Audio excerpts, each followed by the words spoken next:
Hello guys, welcome to Siri cuisine. ఇదేంటనుకుంటున్నారా? Cream stone ice cream. Cream stone ice cream అంటే ఎవరికి ఇష్టం ఉండకుండా ఉంటుంది? చాలామందికి చాలా ఇష్టంగా ఉంటుంది. అలాగే నాకు కూడా చాలా ఇష్టం. మంత్లీ వన్స్ ఒక్కసారైనా తింటాను నేను. చాలా ఇష్టం నాకు ఆ క్రీమ్ స్టోన్ ఐస్ క్రీమ్. చూస్తే నాకు ఇంకే ఐస్ క్రీమ్ తినాలనిపించదు. వన్స్ ఇది అలవాటు అయితే నార్మల్ ఐస్ క్రీమ్ తినలేమన్నమాట. సో ఏంటంటే ఈరోజు సండే కదా. సండే ఏంటంటే అస్సలు లెగవము, ఎవ్వరం లెగవం రూమ్లో. మంచిగా ఆఫ్టర్నూన్ లంచ్ టైంకి లేచి మంచిగా ఫ్రెష్ అయ్యి తింటాము. సో నాకు ఈరోజు సండే కాబట్టి మంచిగా క్రీమ్ స్టోన్ ఐస్ క్రీమ్ పెట్టుకొని తినాలనిపించింది. మంచి మూవీ చూస్తూ చిల్ అవుతూ తినాలనుకున్నాను. సో ఆఫ్టర్నూన్కి తినే టైంకి ఐస్ క్రీమ్ పెట్టుకున్నాను, స్విగ్గీలో పెట్టుకున్నాను.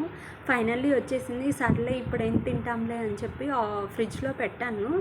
అది ఒక 2 అవర్స్ తర్వాత తిందాంలే అని చెప్పి ఓపెన్ చేసి చూడంగానే ఇట్లా వాటర్ అయిపోయింది ఫ్రెండ్స్. కానీ ఇంకేం చేస్తాము, తినాలి కదా, అలానే వేస్ట్ చేయలేం కదా.